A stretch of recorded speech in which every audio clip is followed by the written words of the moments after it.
Hello, and welcome back to Today English Podcast. My name is Laura, and I'm here to guide you on your journey to clear, confident, and natural English. If you're new here, make sure to hit the subscribe button so you never miss a lesson. Your support truly helps this channel grow. All right, take a deep breath, relax, and let's begin today's session. Before we begin this journey into the secrets of successful communication, I want you to imagine something simple, something calm, something that opens your mind like a quiet door in the early morning light, because communication always begins with a door. A moment, a space where two people meet, and in this story, I want to take you into that space so you can feel English, not just learn it, and you can hear English, not just study it, and slowly, as we move together through this long narration, you will understand how communication works, why it feels difficult sometimes, and how you can become someone who speaks with confidence, warmth, and clarity in any English conversation. So let us begin with a small moment in a small cafe on a quiet street, where a young man named Daniel is sitting at a corner table with a notebook open in front of him. A notebook filled with words he wants to say, but has never said out loud. Because like many English learners, Daniel understands more than he can speak, and he listens more than he responds, and today he is waiting for someone who will change the way he thinks about communication forever. Daniel sits there tapping his pen nervously, looking around the cafe at people who seem to speak so easily, people laughing, talking, moving their hands naturally, using their voices like instruments. And he wonders why speaking English feels like holding a heavy stone in his chest. He breathes out slowly, closes his eyes for a moment, and thinks about why he came. Last night, he read a message from his old school friend, Maya, who is now a communication coach and someone who believes that every person has a powerful voice inside them, a voice waiting to be released. She wrote to him, "Let's meet tomorrow. I want to show you something that will change the way you talk forever." So he came, with hope and fear mixed inside his body like warm and cold water touching at the same time. When Maya enters the cafe, she spots Daniel instantly, and she smiles with the kind of smile that makes the whole room feel brighter. She walks to him with calm, confident steps, sits down, and says, "You look like someone who has too much to say and not enough space to say it." Daniel laughs softly because it is true. She looks at his notebook and asks, "What's in here?" He hesitates. "Just ideas. Words. Things I want to say, but when I try, they don't come out right." Maya nods slowly, her eyes warm and focused. "Let's start with something simple. Tell me one thing you want to say but never say." Daniel feels his throat tighten, but he knows this is why he came. So he takes a breath and says, "I want to tell people what I feel. But I always think I will say it wrong." Maya leans back gently. "That means the problem is not English. It's fear. And fear is not solved by more vocabulary.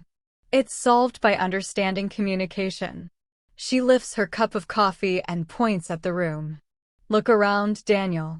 Everyone here is communicating, not because their English is perfect, and not because they never make mistakes, but because they understand the true rules. The real rules. The secret rules." Daniel feels curiosity spark inside him. "What rules?"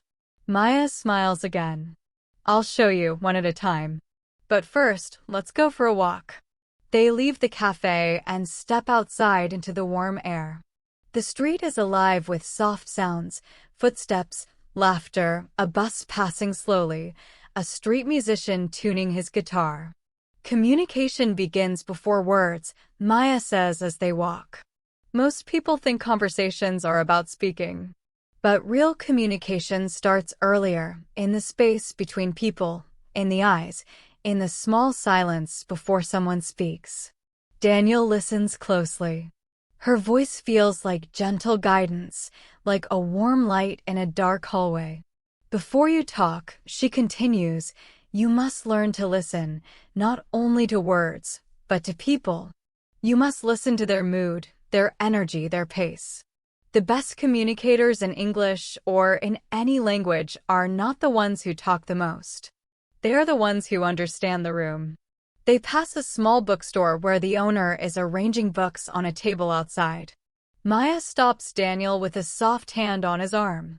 "Watch him for a moment," she whispers. The bookstore owner greets a customer with a warm smile and a friendly "good morning." His voice is simple, kind, and slow. "See," Maya says. He is not speaking quickly. He is not using difficult words. He is using tone, pace, warmth. And these are skills you already have in your own language. Your job is to transfer them into English. Daniel looks thoughtful. "But how? When I speak English, I feel like a different person." Maya laughs lightly. "That is the biggest illusion. You are not a different person. You are a person with a small wall in front of your voice. All we have to do is open a door in that wall." They continue walking until they reach a small park with trees that sway gently in the wind. They sit on a bench, and Maya turns to him with a serious but kind expression. To become a powerful communicator, you need 3 things: presence, curiosity, and courage. Presence means you are here, fully, not thinking about mistakes, not planning the next sentence, just here. Curiosity means you care about the other person, you want to understand them. And courage means you speak even when you are not ready. Daniel looks down at his hands. "I don't know if I have courage." Maya studies his face carefully. "Then let's discover it together." She asks him to tell her a small story, something simple, like what he had for breakfast, but to tell it slowly, with feeling, as if it matters. Daniel begins hesitantly at first, describing toast and tea, but Maya stops him. No. Talk to me, not to the ground. Look at me. Use your eyes.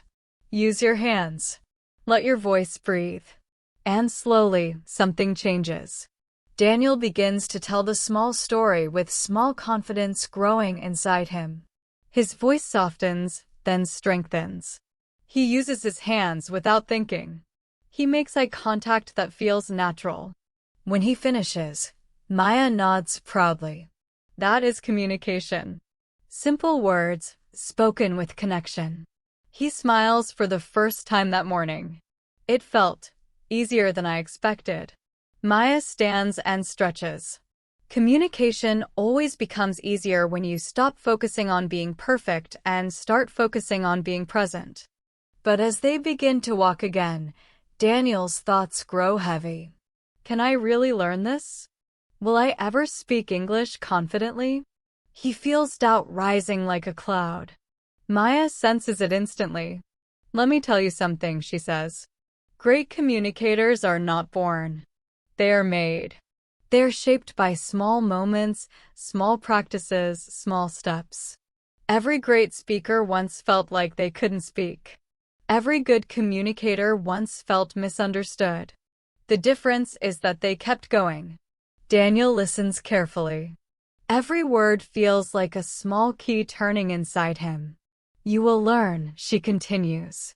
"Not by memorizing long lists of vocabulary, not by studying grammar all day, but by practicing real human connection.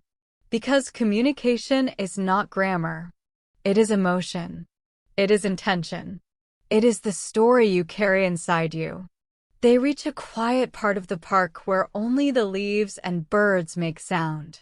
"Let's practice something important," Maya says. "I want you to listen to the world for 1 minute. Just listen. No speaking. No thinking. Just listening." Daniel closes his eyes. He hears the wind pushing lightly through the leaves. He hears a child laughing somewhere behind them. He hears a distant dog bark.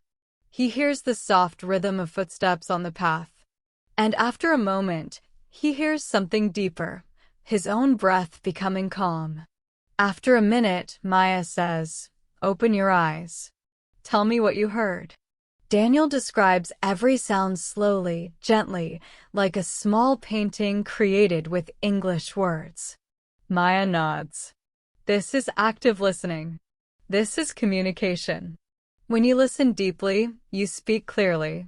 They walk out of the park and head toward the town center, where more people move, talk, and live their small stories.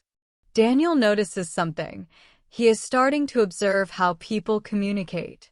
He loves how some speak slowly, how some use big hand gestures, how some use soft but warm voices. And he realizes something important. Communication is not one style. It is many styles. And each person chooses their own. As they walk, Maya tells him story after story. Stories of people who felt silent, people who felt shy, people who felt lost in English conversations, until one day something unlocked inside them. And as she speaks, Daniel begins to imagine his own transformation, like a door opening slowly. But then Maya stops walking and looks at him with calm seriousness. Now we reach the part that many people avoid, she says. The challenge. The moment where you must step into a real conversation. Daniel feels his heart jump. Now, with real people. She nods. Communication does not grow in comfort. It grows in small moments of courage. But before she guides him into that moment, she places a hand gently on his shoulder and says something he will remember forever. Communication is not about perfect English. It is about connection. And connection begins with honesty, presence, and heart. She looks around the busy street, listening to the rhythm of the voices moving past them, and she smiles with calm confidence. You are ready for the first step, and I will guide you. The story pauses here, not because it ends, but because every journey needs a breath, a moment to prepare for the next challenge, the next lesson, the next door opening.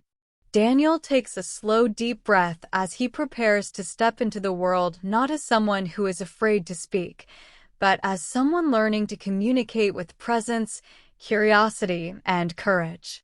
And you, listening to this narration, standing beside him in this story, are preparing to explore the deeper secrets of successful communication, preparing to practice English not only with words, but with feeling, intention, and connection. The journey continues, and the next lesson is waiting just one step ahead. Daniel stands beside Maya on the busy street, the air full of voices, footsteps, soft music from a nearby shop, and the gentle rise and fall of everyday conversations. And although he feels the noise around him, he feels an even louder noise inside himself. The sound of worry, the sound of questions, the sound of that familiar fear that asks, what if I say it wrong? What if I make a mistake? What if they don't understand me? But Maya simply watches him with calm, patient eyes, as if she can see the storm happening inside him and knows exactly how to guide him through it. And she says softly, communication begins with one brave moment. And this is your moment. Then she points toward a small flower cart where an old woman is arranging colorful flowers, roses, tulips, sunflowers, all glowing beautifully under the daylight, and Daniel feels his heart beating faster because he knows exactly what Maya wants him to do even before she speaks. She wants him to talk to the flower seller.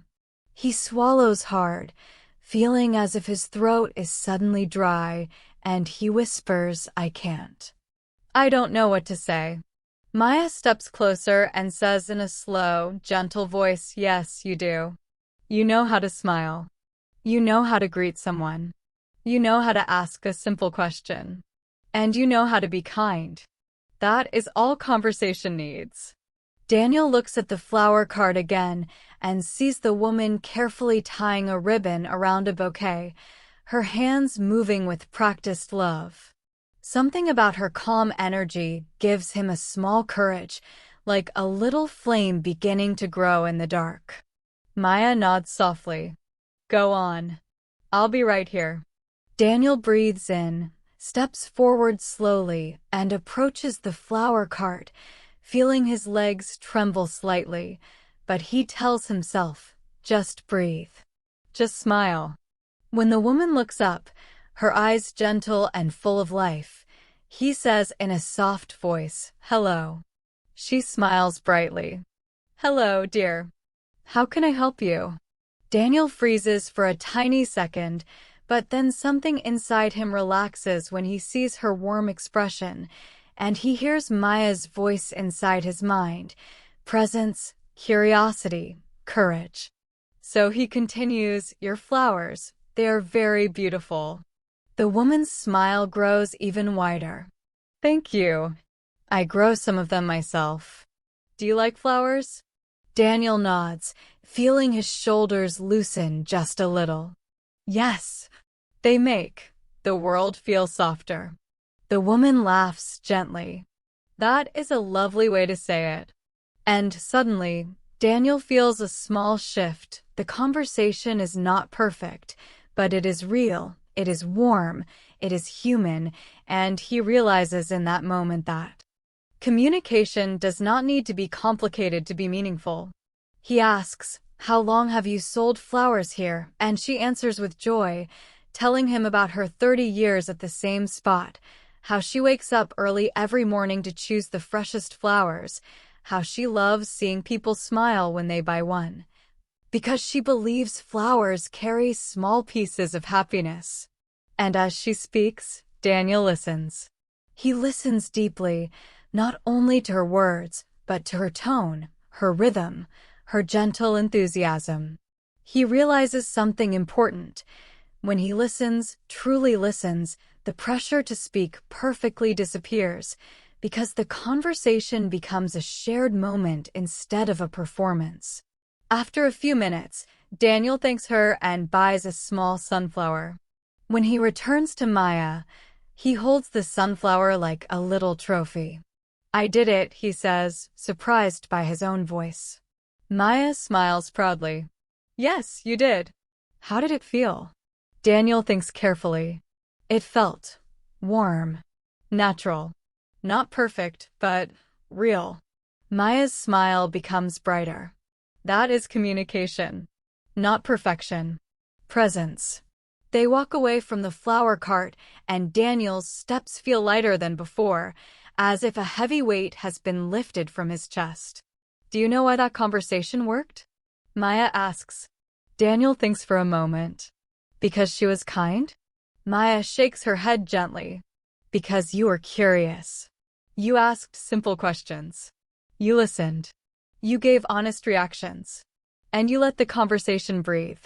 She explains that many English learners rush when they speak because they fear silence, they fear pauses, they fear the moment when they need time to think. But silence is not the enemy of communication. Silence is part of communication. Silence can be warm, soft, thoughtful, peaceful. When you pause, she says, you are not failing. You are thinking. And people understand that. They reach the center of town where a small group of street performers begin to play music. The sound of a violin mixes with a soft drum rhythm, filling the open space with an atmosphere that feels almost magical. People stop to listen, children sway gently, and even the busy adults slow their pace for a moment. Maya leads Daniel to a fountain nearby so they can sit and watch the scene. Communication is not only between people, she says. It is also between you and the world. When you watch people, when you observe how they move, how they speak, how they listen, you begin to understand communication on a deeper level.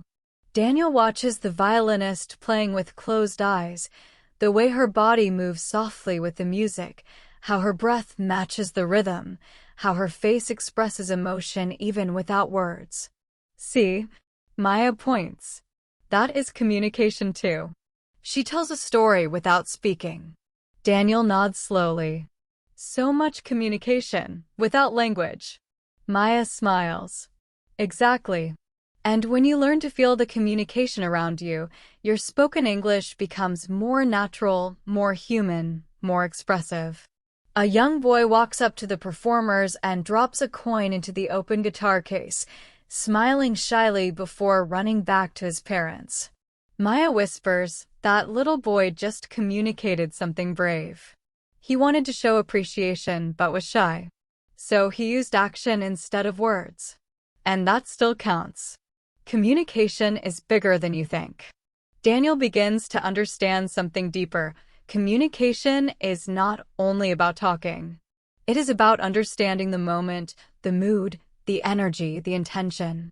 It is about telling small truths with simple words. It is about connecting, not performing. As they sit there, Maya asks him a question that feels almost too big. Why do you want to communicate better? Daniel looks up at the sky as he thinks. The clouds move slowly, like soft ships floating across a blue ocean. Because I want to feel understood, he says quietly. And I want to understand others. Maya nods with sincere approval. That is the foundation of communication. Not vocabulary, not grammar, not perfect pronunciation, but connection. She stands and gestures for him to follow her again. They walk through the busy streets as she continues. Now that you had your first small conversation, we go deeper. The next step is learning the secret of slow speech. Daniel raises an eyebrow. Slow speech. Maya laughs a little. Yes. Many learners speak English too fast when they are nervous. They believe fast means fluent, but it doesn't. Fast often means afraid. Slow means confident. She pauses to let the idea settle in the air. When you speak slowly, your words become clear. Your mind becomes calm. Your listener becomes comfortable. Slow speech is strong speech. Daniel tries speaking slowly in his mind and feels something strange. It feels easier. Maya stops in front of a small bench under a tree and sits down. Daniel sits beside her. I want you to practice slow speech, she says. Tell me how you feel right now, but tell me slowly, like you have all the time in the world. Daniel takes a breath and begins, I feel like something is opening inside me. Maya smiles at the pace. Good. And? Daniel continues, I feel a little more confident than before. She nods. Slow speech lets you feel your words. It also helps you think clearly. When you speak slowly, you give yourself permission to breathe. Daniel feels that truth deeply. He has always rushed, always pushed himself, always tried to speak fast to sound better, but now he realizes slow is not weak. Slow is powerful. They walk again, moving toward a wide street where people sit outside at small restaurants. Maya tells Daniel that one of the great secrets of communication is learning to tell small stories. Every conversation becomes interesting when you add a little story, she explains. Stories make people feel something. Stories create connection. Stories are easy to understand because they follow emotion, not grammar. Daniel listens carefully, curious. What kind of stories? Maya smiles. Any kind. A story about your morning. A story about something funny. A story about something you learned. A story about how you felt when you bought that sunflower. Daniel laughs softly. That is not a very exciting story. Maya shakes her head. It doesn't need to be exciting. It only needs to be honest. People listen to honest stories because they feel real. They stop at a small cafe with outdoor seats. Maya orders 2 drinks and they sit under the warm sunlight. Tell me the story of the flower cart again, she says. But this time, tell it slowly with feeling. Pretend I wasn't there. Daniel starts speaking, and this time he describes the colors, the woman's gentle voice, the way he felt nervous at first and then suddenly relaxed when she smiled. And as he speaks, Maya notices something. He is beginning to sound natural. His sentences flow more easily. His voice carries more emotion. His gestures feel more open. When he finishes, she says, that was beautiful. He looks surprised. Really? Yes, she says warmly. Because you spoke from your experience, not from fear. As they drink their coffee, Maya explains another secret. Good communication is not about talking perfectly. It is about making people feel comfortable. When the other person feels safe, the conversation becomes easy. And you can make people feel safe by being warm, being patient, being clear, and being present. Daniel looks thoughtful. So, communication is more emotional than technical? Maya smiles brightly. Exactly. Communication is emotional. People remember how you made them feel more than the words you used. They finish their drinks and stand. The sun is beginning to lower, turning the sky a beautiful soft gold. Maya leads them toward a quieter street and says, "Now we practice one of the most powerful skills, reflection." Daniel raises an eyebrow. Reflection. She nods. When someone speaks to you, you reflect a small part of what they said. It shows you listened. It shows you care. For example, if someone says, "I had a long day," you can reply, "A long day? Sounds tiring." That small reflection makes the conversation feel alive and connected. They walk slowly while she gives him examples of reflection. It is simple, she says. You repeat part of their idea with warmth and curiosity. It keeps conversations flowing naturally. Daniel tries a few examples, and each time, Maya nods with approval. As they reach a peaceful corner of the neighborhood, Maya stops again. "There is one more thing I want you to understand before we end today's lesson," she says softly. Communication transforms you. Every conversation teaches you something about yourself. Every time you speak with courage, you grow. Every time you listen deeply, you discover something new. Daniel feels this truth in his chest, like a warm light spreading slowly. He looks at the sunflower still in his hand. "I didn't think a simple conversation could change so much," he says. Maya smiles with gentle pride. It always begins with something small. A small greeting. A small question. A small story. But with time, these small things become big changes. They walk back toward the main street where their day began. The sky is turning orange and pink, and the air feels cool and peaceful. Daniel realizes he feels different, not fully confident yet, but more open, more aware, more alive in the language. "You did well today," Maya says softly. "Tomorrow we go even deeper. We explore body language, advanced listening, and the art of speaking with emotion." Daniel nods. "I'm ready." But inside, he knows he is not only ready, he is excited. As they say goodbye, Maya leaves him with one final message: communication is a journey. And today, you took your first real step. Daniel walks home slowly, feeling the world around him in a new way, the voices, the expressions, the gestures, the soft sounds of the evening. Everything now feels like part of a bigger lesson, a lesson about connection and courage. And as he holds the sunflower, he realizes something important. Today was not just a day of learning English. Today was a day of learning how to live with more presence, more curiosity, and more heart. And the journey is only beginning. The next morning arrives softly, with gentle sunlight slipping through Daniel's window, waking him with a calm, warm glow, and as he opens his eyes, he feels something different, something lighter. As if the fear that usually sits in his chest every morning has become smaller, quieter, less heavy, and although he is still nervous about meeting Maya again, he feels a quiet excitement growing inside him, a feeling that whispers, "Today, you will learn something important." And after getting dressed and preparing a simple breakfast, he walks outside into the cool morning air, holding onto the memory of yesterday's small victory at the flower cart and thinking about how a simple conversation allowed him to feel connected, confident, and alive in a way he did not expect.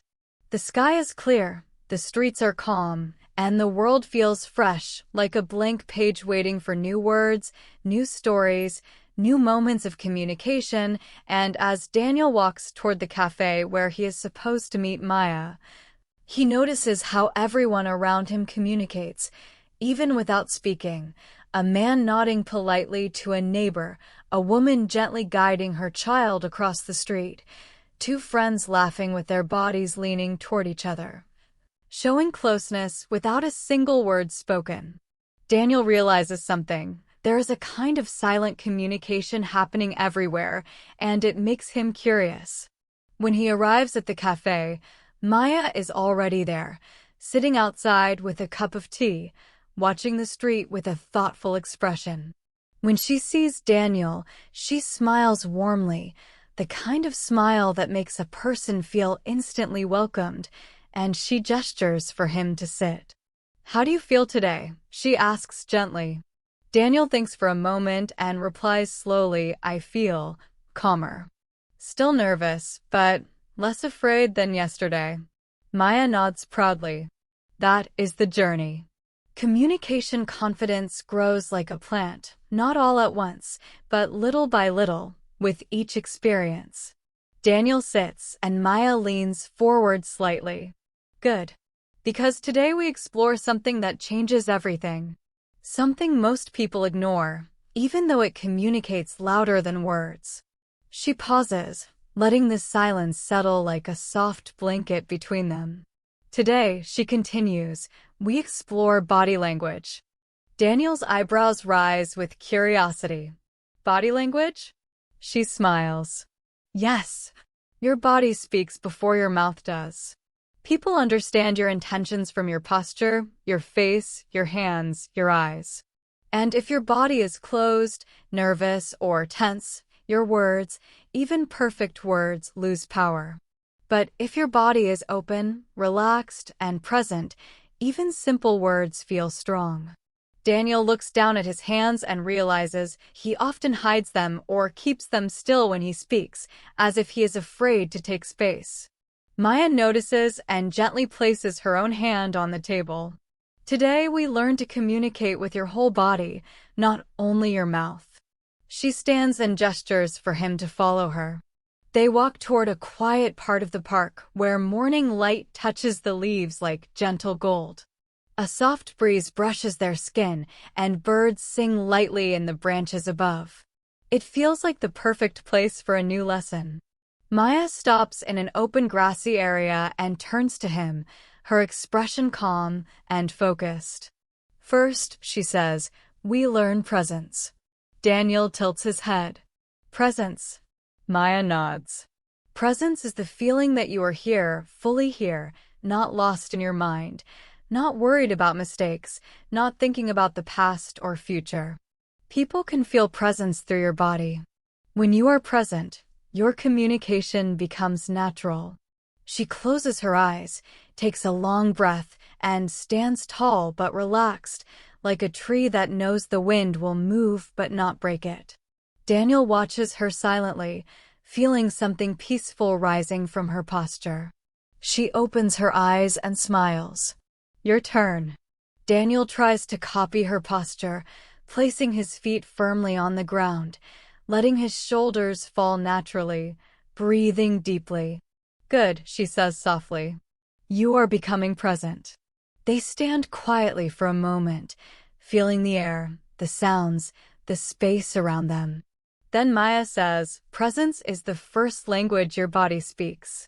Next, she explains the second part, openness. She takes 2 steps back and demonstrates a closed posture, arms crossed tightly, shoulders raised, eyes looking downward. This is what many English learners look like when they are afraid to speak, she says. Closed. Hidden. Protective. Then she uncrosses her arms, relaxes her shoulders, opens her hands slightly, and stands with a soft, open stance. And this is openness. When your body is open, people feel invited to connect with you. Daniel tries both positions and instantly feels the difference. In the closed position, he feels small. In the open position, he feels available. Every conversation, Maya says gently, begins with your posture. She then moves on to the third part of body language, eye contact. Daniel tenses at the thought. Eye contact makes me nervous, he admits. Maya nods. That is normal. But eye contact is not about staring or being intense. It is about connection, about showing you are with the other person. Think of eye contact like a soft bridge, not a spotlight. She guides Daniel through a small exercise. He looks into her eyes for 2 seconds, then looks away for a moment, then returns gently. This is the rhythm of natural eye contact, she says softly. Not too long, not too short. Just enough to show you are present. Daniel tries again, and this time it feels slightly easier, less forced. Good, she says. Remember, people do not need perfect eye contact. They need warm eye contact. They continue walking deeper into the park, where a few people are jogging, some walking their dogs, and some enjoying the quiet morning. Maya explains the next part of body language, hand gestures.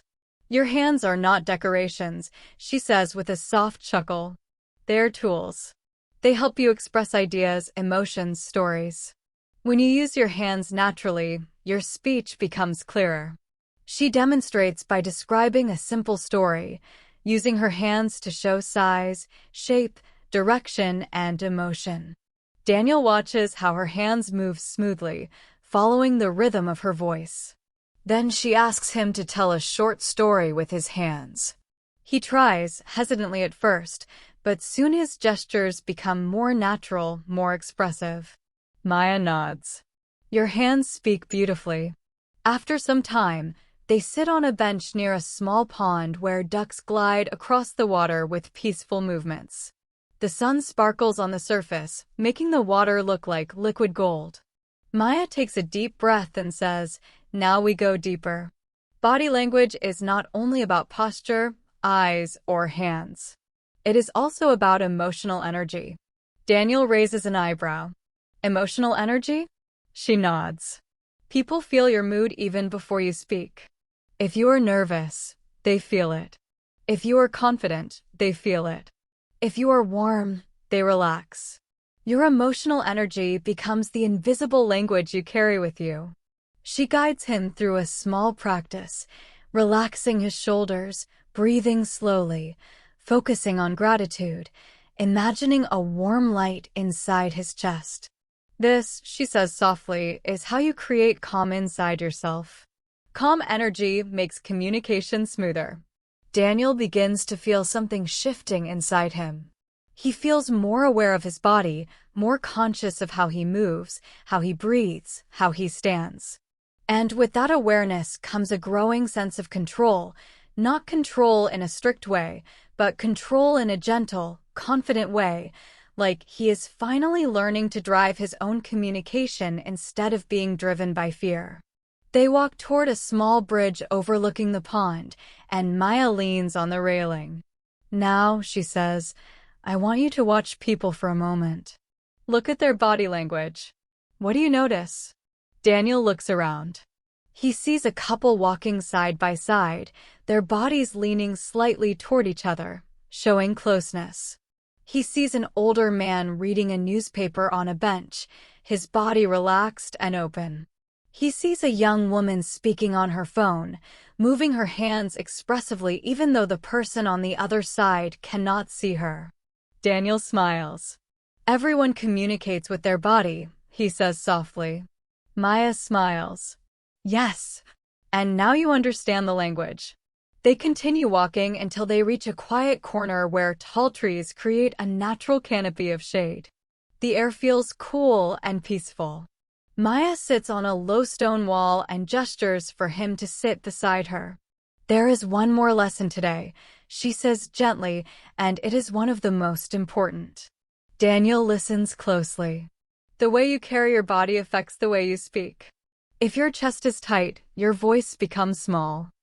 If your shoulders are tense, your sentences become short.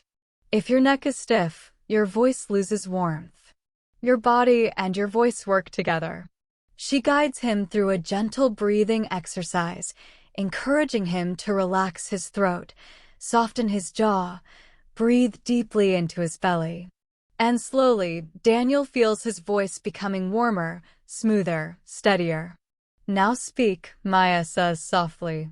"Say anything. Just let your voice flow." Daniel speaks slowly, describing the peaceful morning, the sound of birds, the light on the pond. And as he speaks, he hears something surprising. His voice sounds calmer, clearer, more grounded. Maya smiles. "That is your natural voice. Not the voice of fear. Not the voice of tension.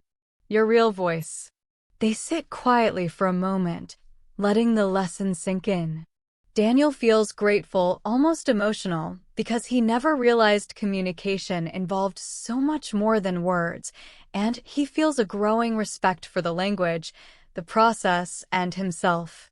"Maya," he says softly, "I never knew speaking could feel like this." She places a hand on his shoulder. Communication is not only a skill. It is an experience. And when you learn to use your whole body, you experience it fully. As they walk back toward the main path, Maya explains how these skills will help him in real conversations. When your body is open, people open to you. When your eye contact is soft, people trust you. When your gestures support your words, people understand you. When your voice is warm, people feel safe. You do not need perfect English. You need connected communication. Daniel nods with deep understanding. "I feel like something is changing," he says softly. Maya smiles. "It is. You are learning the language beneath the language." They reach the entrance of the park, and the city feels a little louder now as people move through their day. Before they part ways, Maya says, "Tomorrow we explore something even deeper, how to listen with your heart and speak with emotion." Daniel feels excitement rise in his chest. Communication is no longer a fearful mountain. It is becoming a path, a journey, a place of discovery. As he walks home, he practices everything Maya taught him. He walks with open posture, breathing slowly, lifting his eyes to meet the world instead of avoiding it.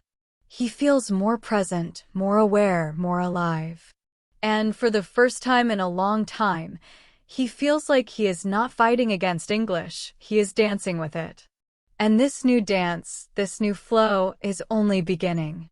The next day arrives quietly, with soft gray clouds hanging low in the sky, making the world feel calm and gentle, almost like it is waiting for something meaningful to begin. And when Daniel opens his eyes, he feels a sense of purpose inside him. A kind of warm anticipation, because each day with Maya has not only helped him learn English communication, but has also helped him understand himself in ways he never expected, and today, he knows, will be no different.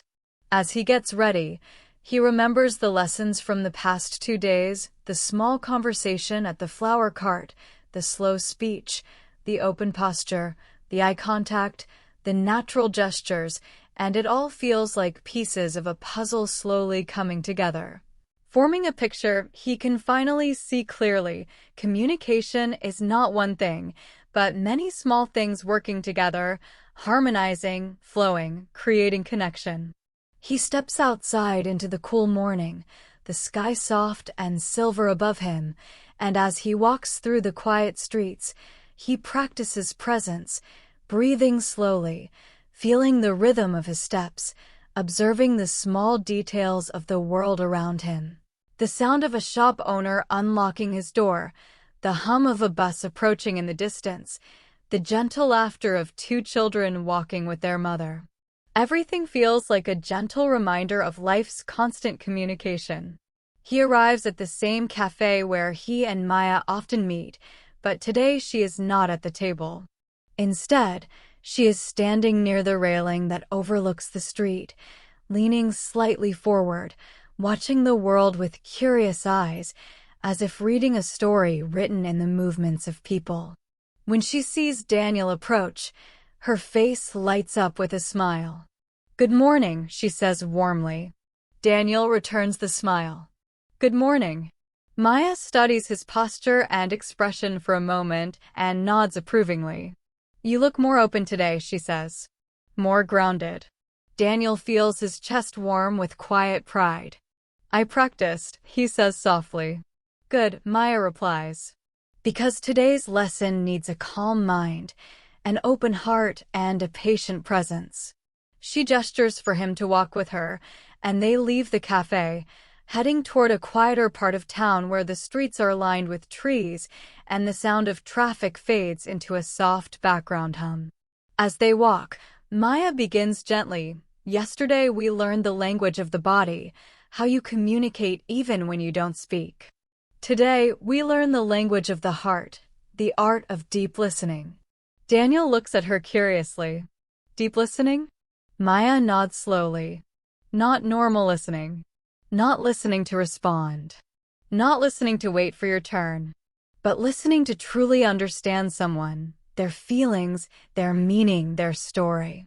They walk in silence for a moment, and Daniel notices how peaceful it feels to walk beside someone without needing to fill the silence with words. Maya finally says, most people believe communication is about speaking. But speaking is only half of it. The other half, the deeper half, is listening. When you master listening, you transform every conversation. They reach a small path that leads to the riverbank, where the water moves gently, reflecting the gray sky above. Birds glide low over the surface, creating ripples that spread softly across the water. They sit on a wooden bench near the edge, and Maya begins the lesson. There are 3 levels of listening, she says. And most people never reach the 3rd. Daniel listens carefully, intrigued.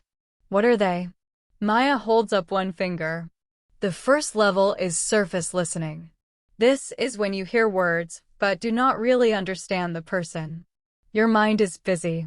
You are thinking about your reply, your worries, your own thoughts. Most conversations in the world happen like this. Daniel nods. He recognizes this type of listening, something he has done many times. Maya continues, holding up a second finger. The second level is focused listening. This is when you pay attention to the words. You try to understand the information. You listen carefully, but only with your mind. Daniel thinks about his English classes in school, listening to understand vocabulary, but not feelings. He nods again. Then Maya holds up a third finger and her voice becomes softer. The third level is deep listening. This is when you listen with your heart. You listen to understand not only the words, but the emotion underneath.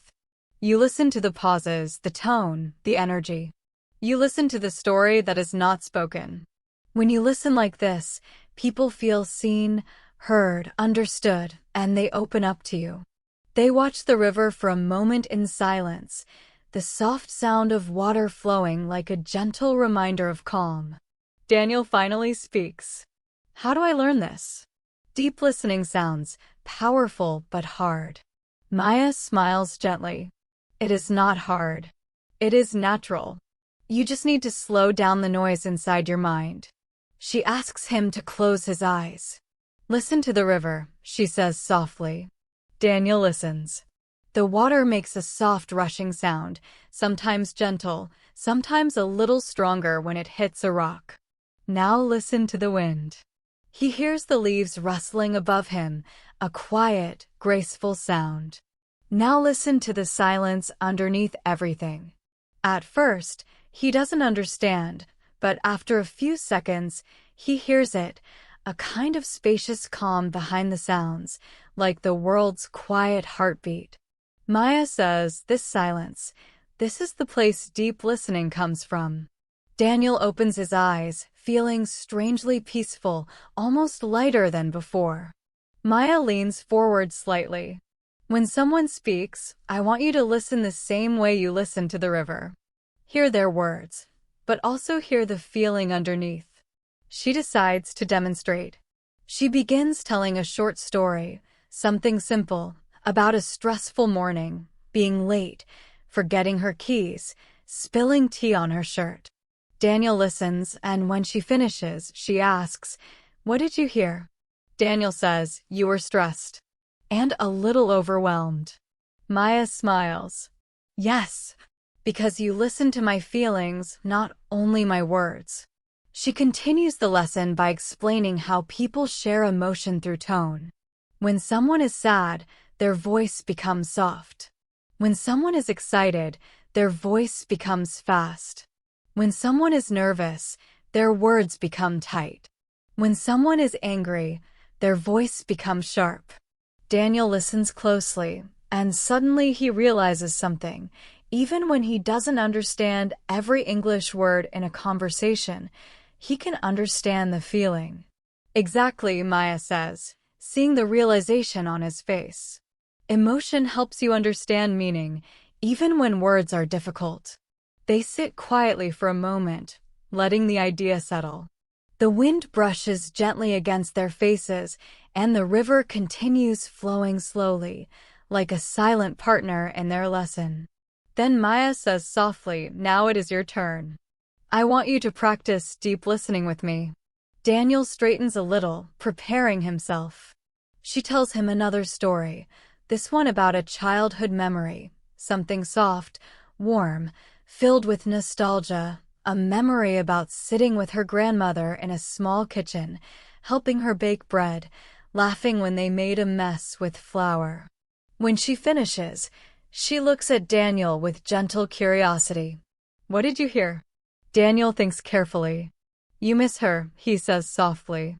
And the memory makes you feel warm and a little sad. Maya's eyes soften. That is deep listening. She stands and gestures for him to follow her again. They walk along the riverbank, and as they walk, she continues explaining the power of listening. When you are a deep listener, something magical happens. People trust you. They speak more openly. Conversations become more meaningful. And your English becomes more natural because you are responding to emotion, not only to language. They reach a small wooden bridge that crosses the river, and they stop in the middle, leaning on the railing.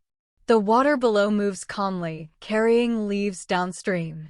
Maya continues, deep listening also helps you understand better in English conversations because your brain relaxes. When your brain relaxes, you hear more clearly. Daniel nods slowly. It makes sense. He remembers situations where he was so nervous, he couldn't understand simple sentences. Maya seems to read his mind. Fear blocks listening, she says. Calm opens it. They continue walking until they reach a small outdoor market. People are talking, laughing, bargaining, sharing stories with vendors. Maya stops and says, I want you to listen to the world. Not the words, the feelings. They stand quietly, observing. A woman buying vegetables speaks with warmth and familiarity to the vendor. A man selling bread uses a cheerful tone to attract customers. A father speaks to his little daughter with soft patience. An old couple walks slowly, their hands gently touching, saying nothing but communicating everything. Daniel feels something inside him shift. The world is full of communication, even when he does not understand all the words. Maya smiles when she sees his expression. You are learning to hear life, she says softly. They leave the market and walk toward a quieter street lined with small houses. Maya decides it is time for the next part of the lesson. Deep listening is not only about understanding others, she says. It is also about understanding yourself. Daniel looks surprised. Myself? Yes, she replies. When you speak, you must listen to your own voice. Not judge it, not fear it. Listen to it. Understand what you feel. Understand what you want to say. Levels of listening, she says. And most people never reach the third. Daniel listens carefully, intrigued. What are they? Maya holds up one finger. The first level is surface listening. This is when you hear words, but do not really understand the person. Your mind is busy. You are thinking about your reply, your worries, your own thoughts. Most conversations in the world happen like this. Daniel nods. He recognizes this type of listening, something he has done many times. Maya continues, holding up a second finger. The second level is focused listening. This is when you pay attention to the words. You try to understand the information. You listen carefully, but only with your mind. Daniel thinks about his English classes in school, listening to understand vocabulary, but not feelings. He nods again. Then Maya holds up a third finger and her voice becomes softer. The third level is deep listening. This is when you listen with your heart. You listen to understand not only the words, but the emotion underneath. You listen to the pauses, the tone, the energy. You listen to the story that is not spoken.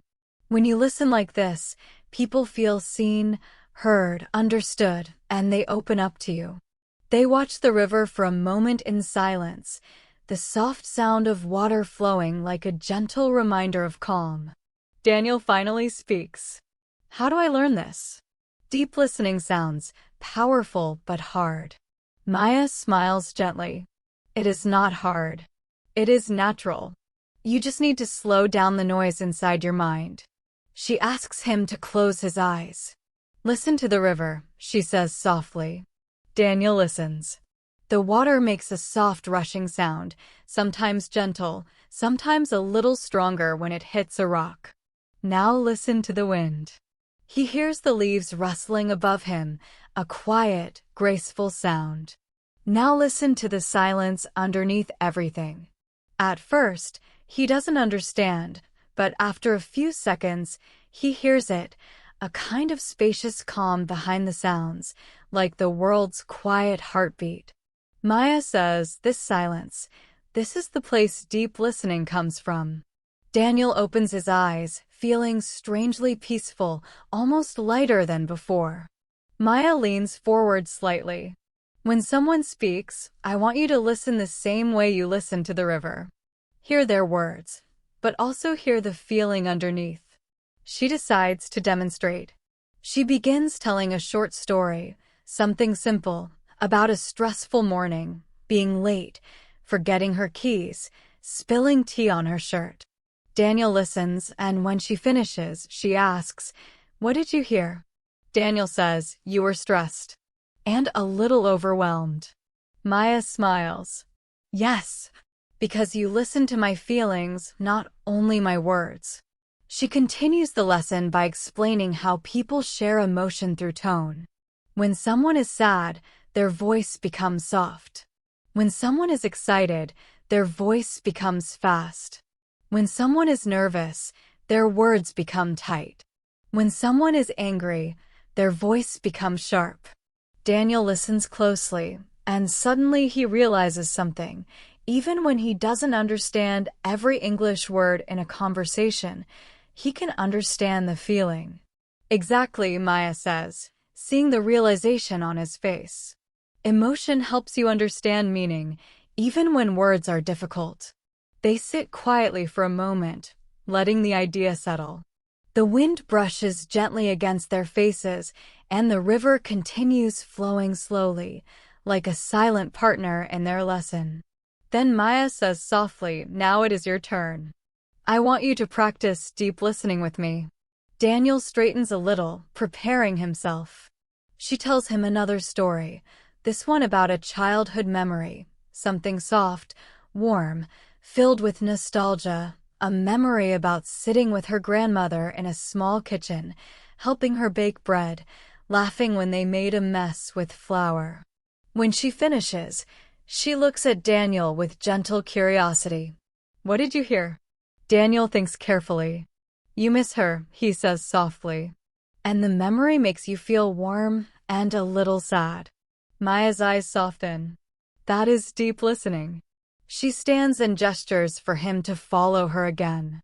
They walk along the riverbank, and as they walk, she continues explaining the power of listening. When you are a deep listener, something magical happens. People trust you. They speak more openly. Conversations become more meaningful. And your English becomes more natural because you are responding to emotion, not only to language. They reach a small wooden bridge that crosses the river, and they stop in the middle, leaning on the railing. The water below moves calmly, carrying leaves downstream. Maya continues, deep listening also helps you understand better in English conversations because your brain relaxes. When your brain relaxes, you hear more clearly. Daniel nods slowly. It makes sense. He remembers situations where he was so nervous, he couldn't understand simple sentences. Maya seems to read his mind. Fear blocks listening, she says. Calm opens it. They continue walking until they reach a small outdoor market. People are talking, laughing, bargaining, sharing stories with vendors. Maya stops and says, I want you to listen to the world. Not the words, the feelings. They stand quietly, observing. A woman buying vegetables speaks with warmth and familiarity to the vendor. A man selling bread uses a cheerful tone to attract customers. A father speaks to his little daughter with soft patience.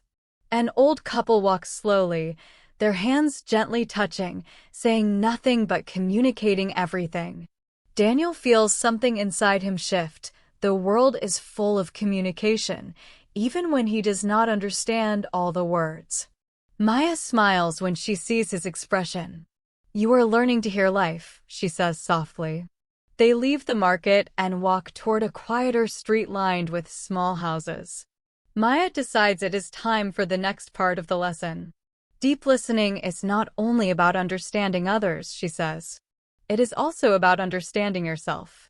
Daniel looks surprised. Myself? Yes, she replies. When you speak, you must listen to your own voice. Not judge it, not fear it. Listen to it.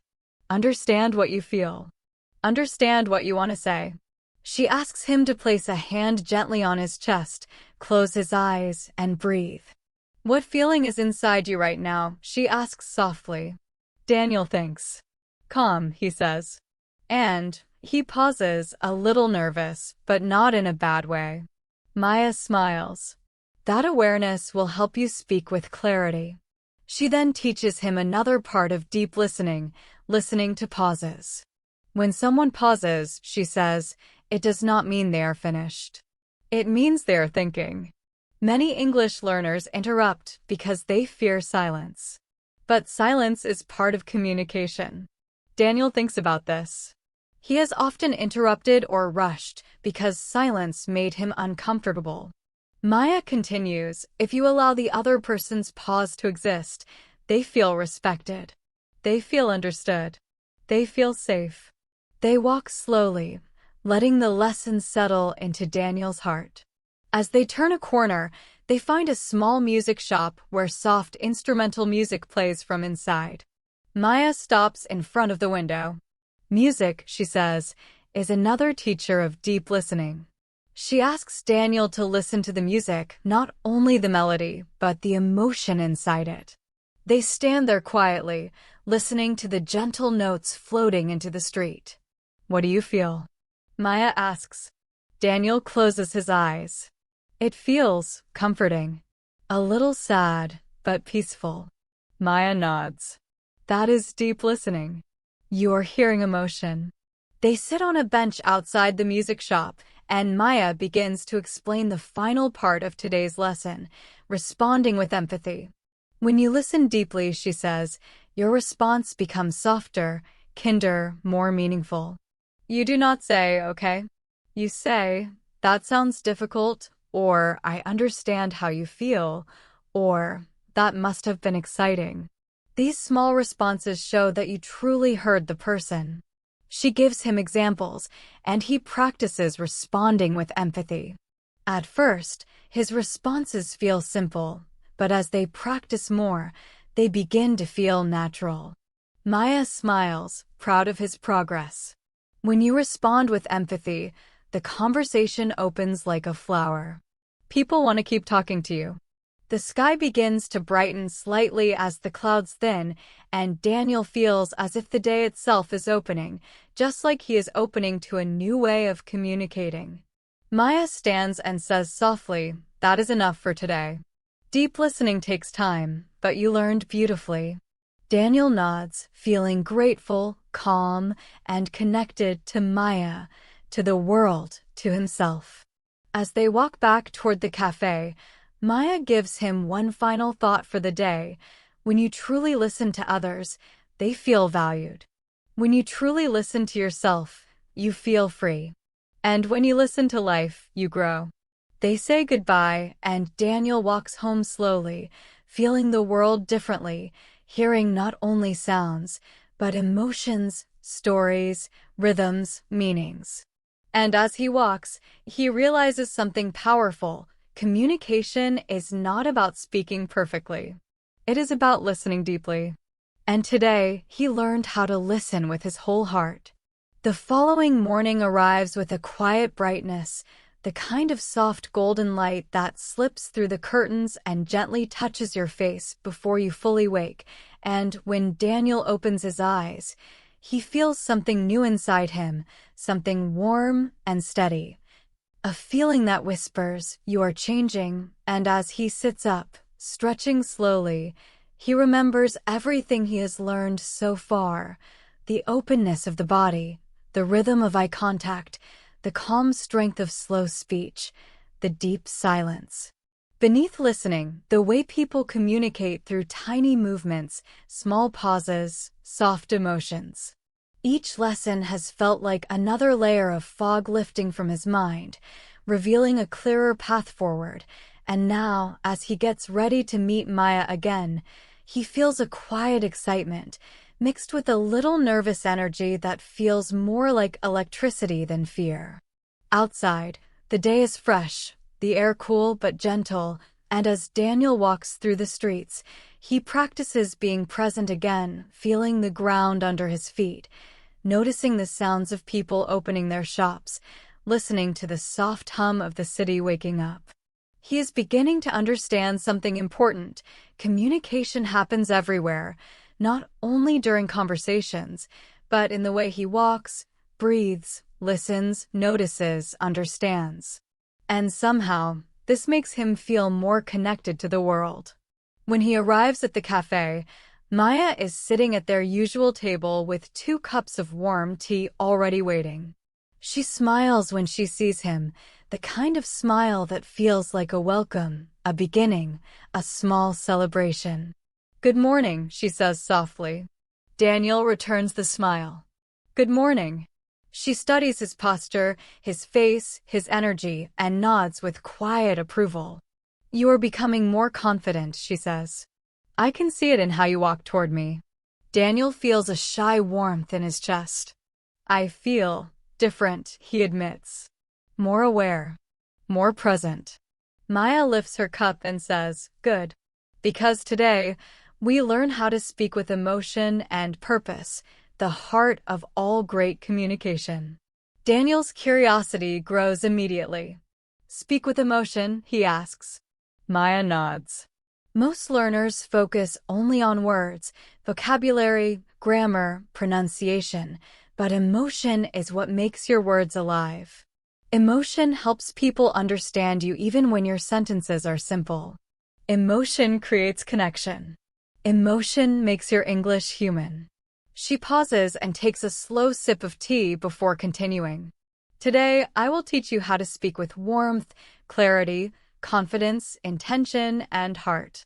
Because your voice carries your feelings, and your feelings carry your message." They leave the cafe and walk toward a quiet street where the morning is still slow and peaceful. The world feels soft, like a quiet stage where the day's stories are about to begin. As they walk, Maya explains the first part of the lesson: emotional tone. "Your tone," she says, "is the music of your voice. You can say the same sentence in many ways, and each way carries a different emotion." She gives him simple examples. "I'm okay," she says in a calm, soft voice. "I'm okay," she repeats in a tired voice. "I'm okay," she says again, this time sounding irritated. "I'm okay," she says sadly. "I'm okay," she says brightly. Daniel listens and realizes how much meaning changes, even when the words stay the same. "Your tone tells the truth," Maya says. "Even when your words do not." She asks Daniel to repeat the sentence with different emotions.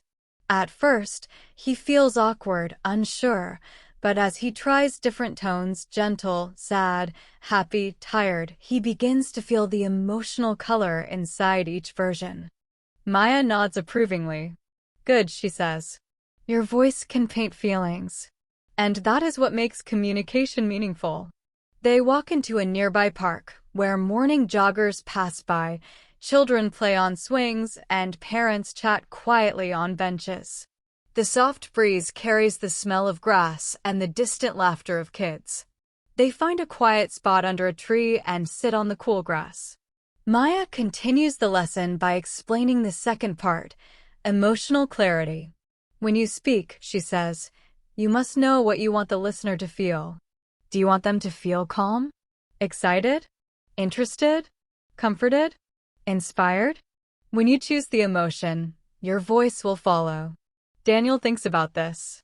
So speaking with emotion is not random? Exactly, she replies. It is intentional. She asks him to say a simple sentence. I want to tell you something. First, he says it without emotion. It sounds flat and empty. Then she asks him to say it with curiosity. Then with fear. Then with happiness. Each time, the sentence feels different, more meaningful, more alive. Maya smiles. This is emotional clarity.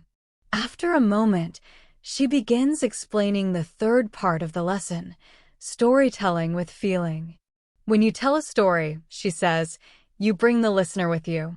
You make them see what you saw, feel what you felt. And emotion is the bridge. She asks Daniel to tell a small story, maybe about something simple that happened this morning. He chooses to tell her about seeing an old man feeding birds near the fountain. At first, his voice sounds flat, like he is giving information instead of telling a story. Maya stops him gently. Tell me again.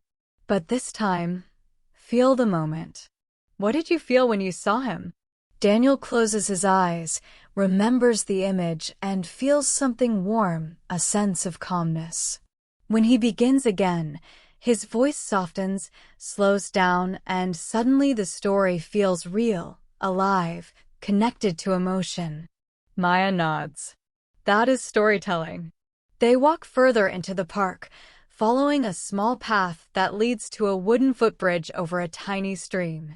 The water below flows softly, creating a gentle background sound. They stop on the bridge and lean on the railing. Maya asks him to listen to his own voice. Your voice, she says, is like an instrument. It has highs and lows, softness and strength, fast and slow. Learn to play it. She guides him through an exercise where he speaks one sentence in different rhythms, slow, medium, fast, and he notices how fast speech feels nervous and slow speech feels calm and confident. When you want to show trust, calm, or clarity, she says, choose slow. When you want to show excitement, choose medium. When you are nervous, breathe and slow down. Then she teaches him the fourth part, emotional breathing. When your breathing is calm, she says, your voice becomes warm. When your breathing is tense, your voice becomes tight. Breath is the foundation of emotion. She asks him to breathe deeply, gently, as if he is blowing warm air into the world. When he speaks after breathing slowly, his voice sounds smoother, more steady. Maya smiles. Your voice is changing. You are learning to speak from your heart, not from fear. They sit on a bench near the stream, watching the sunlight move across the water. Maya explains the fifth part, speaking with purpose. Every time you speak, she says, ask yourself, why am I speaking? What is the purpose? Daniel thinks. To share something? Yes, Maya says. To share. To connect. To understand. To be understood. When you speak with purpose, your voice becomes stronger and clearer. She asks him to say a simple sentence with purpose. I want to learn. At first, he says it normally, but then she asks him to say it like he truly means it, like it comes from somewhere deep inside. This time his voice sounds full, warm, sincere. Maya nods with admiration. That is the truth in your voice. People will feel it. They walk back toward the open field in the park, where dogs run freely and the air feels full of life. Maya begins explaining the sixth part, showing emotion through small expressions. Your face, she says, tells half the story. A real smile, a thoughtful expression, raised eyebrows of curiosity, soft eyes of empathy, these make your communication human. She guides him through small exercises, smiling softly while speaking, showing curiosity by raising his eyebrows gently, softening his eyes when talking about something emotional. Each expression changes the feeling of his voice. This, she says, makes your English more natural, more alive. She then shows him the seventh part, using pauses to express emotion. A pause, she says, is not empty. It is full. A pause can express sadness, surprise, love, worry, excitement. When you tell a story, a small pause can make the listener feel everything. Daniel practices pausing after an emotional moment in a simple story, and he sees how it gives the story more life. Maya smiles. Good. You are beginning to feel how emotion shapes language. They walk toward a hill with a wide view of the city below. The sky is now bright blue, with soft white clouds moving slowly like peaceful travelers. When they reach the top, they sit on the grass and let the world stretch out before them. Maya decides to give him a challenge. Tell me a story from your life, she says gently. Any story. Something meaningful. Daniel thinks for a long moment. Then he begins telling a story about his childhood, about a moment when he felt proud for the first time, when he helped his younger sister learn to ride a bicycle. As he speaks, he remembers the fear in her eyes, the shaking handlebars, the moment she let go, the moment she finally glided forward on her own. And as he feels the memory, his voice changes, it becomes warm, emotional, full of life. Maya listens quietly, her eyes soft, and when he finishes, she says, "That was beautiful." Daniel feels a wave of emotion rise in his chest, a mixture of pride, surprise, relief. I didn't know I could speak like that, he says softly. Maya places a gentle hand on his shoulder. That is your real voice. It was always inside you. Emotion brings it out. They sit together quietly, letting the breeze move around them. Then Maya says, there is one last part of today's lesson, speaking honestly. She explains that honest communication creates trust and connection. When you speak honestly, she says, your words do not need to be perfect. People feel your heart. And that is what they remember. Daniel nods slowly, feeling something deep inside him settling into place, like a key turning in a lock. He realizes he has always tried to speak perfectly, without mistakes, without weakness. But now he understands, honest, emotional communication is more powerful than perfect communication. Communication is more powerful than perfect communication. Maya stands and smiles. You did beautifully today, she says. Tomorrow, we begin one of the final lessons, the art of real English conversations. Daniel feels excitement rise inside him like a warm wave.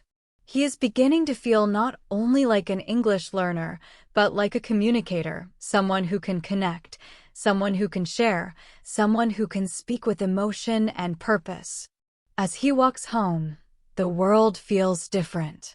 The voices around him sound richer, more emotional. The conversations he hears on the street feel fuller. And his own voice, when he practices softly to himself, feels warm, grounded, real. He realizes something important. Speaking with emotion is not about performing. It is about being alive in your words. And today, he learned how to bring his words to life. The next morning arrives with a soft, golden quietness, the kind that makes the world feel gentle and welcoming, as if the day is stretching out its arms and inviting you to step forward without fear. When Daniel wakes, he feels a sense of calm excitement spreading through his chest, not the heavy nervousness he used to feel when thinking about English conversations, but a bright, warm feeling that tells him he is ready for something new. Today is the final lesson. Today he will bring together everything he has learned, the body language, the slow speaking, the open posture, the deep listening, the emotional storytelling, the purposeful voice, and use them in real conversations. As he gets dressed, he looks at his reflection in the mirror and notices something important. His eyes seem clearer, more steady, more alive. For the first time, he feels like someone who can communicate not only in English, but in a way that truly connects with people. Outside, the day is calm and the air feels fresh. Daniel walks through the city with a confident pace, not fast, not tense, but steady and grounded. He notices the world differently now, the softness in a mother's voice as she holds her child's hand, the light laugh of a woman talking to a friend on the phone, the gentle greeting of a man opening his bakery for the day. Every sound feels like a small lesson, a reminder that communication is everywhere. When he reaches the cafe, he sees Maya standing near the entrance, smiling as if she can already read the difference in him. "Good morning," she says warmly. Daniel returns the greeting and she studies his face, nodding. "You're ready," she says simply. He takes a small breath. "For the final lesson?" "Yes," she replies. "Today, we go into the world. Today, you will speak to real people." They walk into the cafe and sit at a table by the window. The morning light spills across the table, giving the moment a quiet, golden glow. Maya leans forward slightly, her eyes warm and focused. "Daniel," she begins, "the goal of communication is not perfect sentences. The goal is connection. When you connect, the language flows." She explains that today will be different from the other lessons. "Today," she says, "I will not guide your every move. I will not give you scripts. I will not fix your sentences. You will have real conversations with real people. I will be there, but you will lead." Daniel feels a small flutter of nerves, but also an unexpected thrill. Something in him has shifted. He wants to try, even if he makes mistakes. They leave the cafe and begin walking toward the center of the city, where morning activity is slowly growing. Maya's voice is calm and encouraging. "Remember everything you learned," she says gently. "Your open posture, your soft eye contact, your warm tone, your deep listening, your slow rhythm, your emotional connection. Real conversation is not about thinking of the right words. It is about being present." They reach a busy street where vendors are setting up their stands, vegetables, flowers, books, coffee carts. People walk with purpose, but also with morning softness. Maya stops and looks at Daniel. "Are you ready?"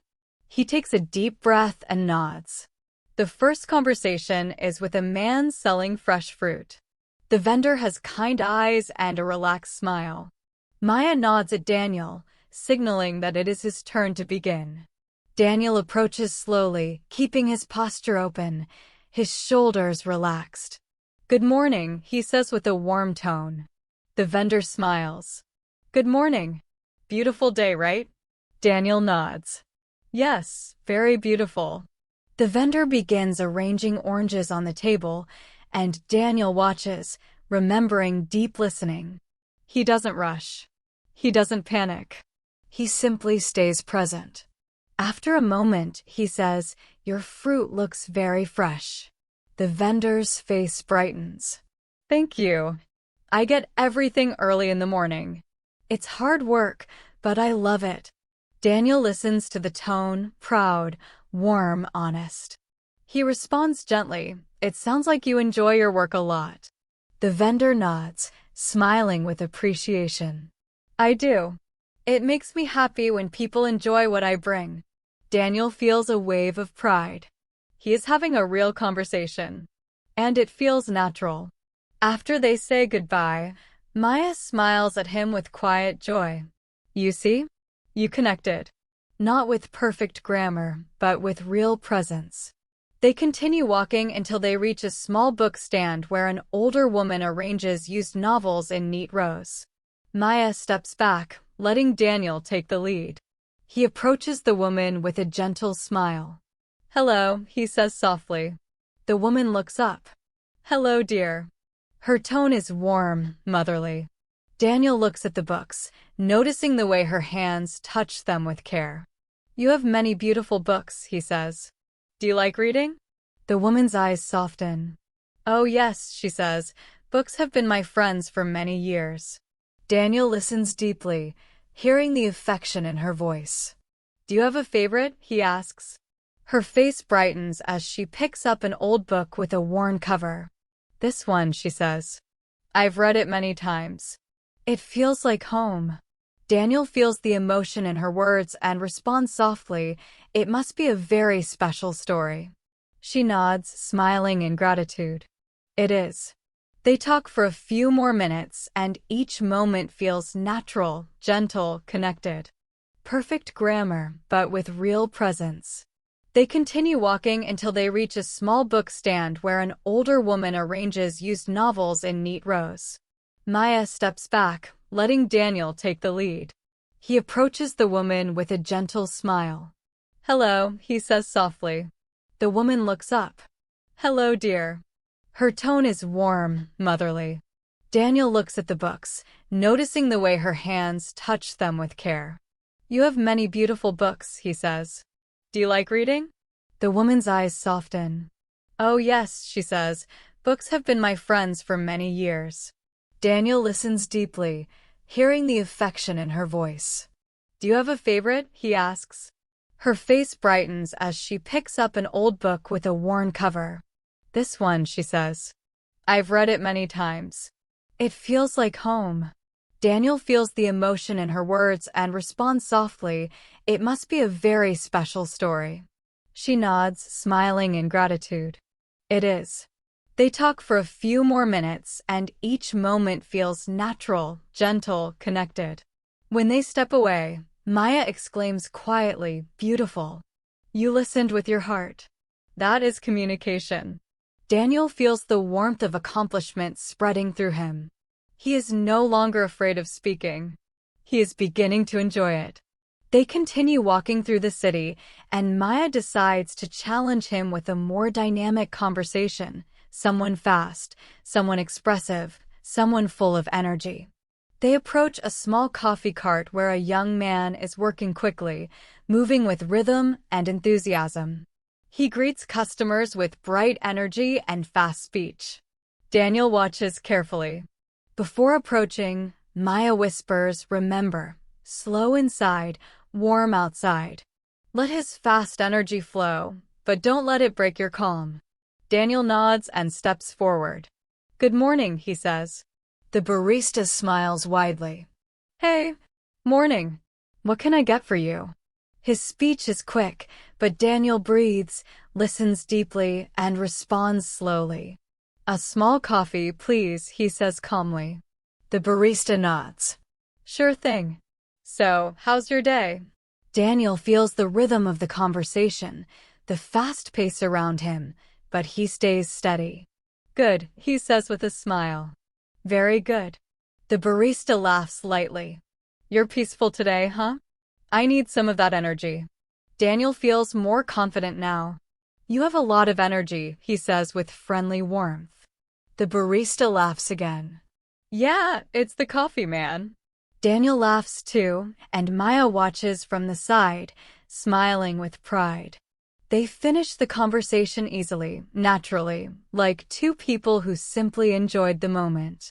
When they walk away, Maya says softly, you stayed calm.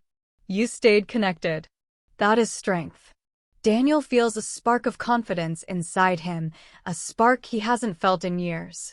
They continue exploring the city, and each time Daniel meets someone, a florist arranging roses, a bus driver waiting before his route starts, a man feeding pigeons in the square, He brings his new communication skills, his calm voice, his warm tone, his deep listening. Each conversation feels easier than the last, and slowly, Daniel realizes something important. Speaking English is no longer about fear. It is about connection, humanity, presence. After several conversations, Maya leads him to a quiet park and sits with him on a bench overlooking a pond. The water is still except for the gentle ripples caused by ducks gliding across the surface. The sky above them feels soft and open. Maya turns to him and says, "Do you feel the difference?" Daniel nods. "I feel alive," he says softly. "I feel connected." Maya smiles warmly. Because real communication is connection. You just needed to trust yourself. They sit quietly, letting the breeze move around them. Then Maya continues, "Today, you didn't speak perfectly. You spoke honestly. And that is more beautiful." Daniel looks at the pond, feeling grateful. "I used to think communication was about perfect grammar," he says. "Now I understand. It's about presence." Maya nods. Presence. Emotion. Listening. Humanity. These make conversations meaningful. She looks at him with gentle pride. "You learned more than English. You learned how to connect with people." After a moment, she stands and gestures for him to follow her. They take a slow walk through the park, enjoying the quiet. The wind moves through the trees like a soft voice whispering encouragement. Maya says, "There is one final exercise." Daniel straightens a little, ready for anything. "What is it?" he asks softly. Maya stops near a small fountain and looks at him with kind eyes. "Tell me," she says, "in your own words, what you have learned on this journey." Daniel takes a breath, closes his eyes for a moment, and thinks deeply. Then, when he opens his eyes, he begins to speak, slowly, gently, with emotion. He talks about learning confidence through open posture.